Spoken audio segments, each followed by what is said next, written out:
Hello, Pally. Today is Thursday, November 29th, 2018. And InFocus starts right now.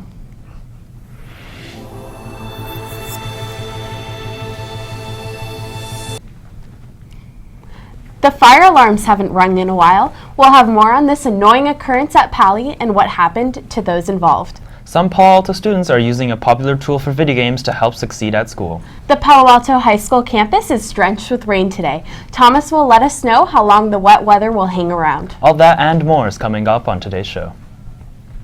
Welcome to InFocus. I'm Stella Essemacher. And I'm Leon Friedrichowitz. Let's start things off with today's campus bulletin. Pally Girls Soccer is having a fundraiser at California Pizza Kitchen at Stanford Shopping Center. The event will take place until 9 p.m. tonight. 20% of sales will go towards sports boosters. Mention Pally Boosters when ordering a delicious pizza and help Palo Alto Girls Soccer at the same time. The YAF will be hosting a meeting tomorrow in room 818. There will be free food. Also in club news, next semester the Climate Vision Club will be hosting a marine biologist, Dr. Erica Woolsey. Woolsey will also be bringing some awesome virtual reality technology. Pally students woke up to a wet morning today, and the rain has continued to come down. I know the rain has really made it harder to get around campus, Leon. It sure has. I was wondering how much longer it's going to stay this way. Our meteorologist Thomas is in the studio now with that answer. You seem pretty happy about your accurate prediction, Thomas. I am. Our viewers can always trust a forecast from me. Today it was a soggy one today, as over half an inch of rain has already fallen in Palo Alto. It seems like the Bay Area winter is right on time, and although the rain will keep falling during most of December, there's a little break from the rain in our future. I'll get to that in a minute, but first, let's look at temperatures around the Bay Area today. So as we look at San Francisco, we have a high of 57 and a low of 49. It's roughly around 55 degrees right now, pretty cloudy up in the city. As we cross the bay up into Oakland, we have a high of 60 and a low of 49, roughly around 58 degrees, around the same temperature as San Francisco. As we go down south, down to San Jose, we have a high of 57, a low of 50, roughly around 55 degrees right now. So that's our Bay Area temperature for today. As we look at today, we've had about half an inch of rain, humidity around 80%, winds at about 15 miles an hour today. And as we look at Friday and Saturday, Friday is pretty cloudy today, and then Saturday we'll get a lot of rain, so the rain will be coming right back over the weekend. And as we look at the 5-cast, we're still having a break between Sunday and Monday, and starting Tuesday, the rain will be coming right back. All right, I'm Thomas Colburn, your weatherman, back to you in the studio. Thanks for that update, Thomas. As Thomas mentioned, the rain will be around for a while as we enter the rainy season. This means that the MAC will be used for lunch on rainy days. These images were taken after today's lunch. Trash and leftover food was left all over the building after students ate lunch in the MAC to get shelter from the rain. The trash, stains, mess will have to be cleaned up by the school's custodial staff this evening. Students who eat in the MAC on rainy days are urged to clean up after themselves and be respectful of the building. Some Pally students have put together a new resource to help students study just in time for finals. Gamers are already familiar with the popular app Discord, which connects gamers to each other and facilitates communication by using groups. But thanks to some Pally students, the app is now being used to help students study. Students can go to the link on your screen to join the group. The group is open to all Pally students.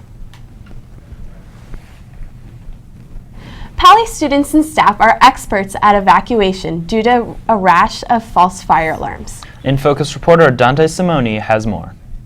It is on the football field where Pally escapes the deafening sound that is the fire alarm. Pally has often heard this noise throughout the beginning of the 2018-2019 school year. Going as far back as January 2018, Pally has experienced over 25 false fire alarms. Pally's assistant principal, Mr. Berkson, has dealt with many of these fire alarm cases. We've definitely had, because of kids vaping in the bathrooms, we've had spiders walk through the detectors. We've had students try to light a fire underneath heat detectors. Several students who set off the fire alarms have been caught and have been dealt with accordingly. If it was done on purpose, we call the police. I believe it's a misdemeanor, and they are cited by the police. If they set it off just from vaping, they'll be suspended. So there are consequences. The school has taken some security measures in order to lower the rate of false fire alarms. We've pointed cameras towards bathrooms and made that public knowledge. Check the bathrooms more often. Security walks in, checks the bathrooms. The question remains, will the alarms keep ringing even after security measures have taken hold? For now, only a deafening silence. For InFocus, I'm Dante Simone, reporting. It is on the football Thanks, field Dante. where Pally escaped. Thanks, Dante. Moving on now from what's going on around campus to what's happening in the world and locally today. Let's take a look at what's topping today's headlines in today's News Minute. U.S. President Donald Trump announced on social media Thursday he will not meet with Russian President Vladimir Putin at the G20 summit in Argentina this weekend. On Twitter, Trump says he called off the meeting because Ukrainian sailors taken hostage by Russian forces have not been released. The Food and Drug Administration is narrowing down the source of an E. coli outbreak linked to romaine lettuce. The FDA announced Wednesday that it's investing 6 California counties as the source of the current outbreak. Previously, both the FDA and Centers for Disease Control and Prevention urged consumers not to eat any romaine lettuce, but now urge consumers to avoid romaine from these California counties. Outdoor retailer Patagonia seems to be putting its money where its mouth is. Company CEO Rose Marcario announced Wednesday the company is donating $10 million to environmental groups. That money is coming from savings realized through the Trump administration's tax cut, which she called irresponsible. Video gaming is popular with a lot of Pally students. But video games weren't always as complex as today's games.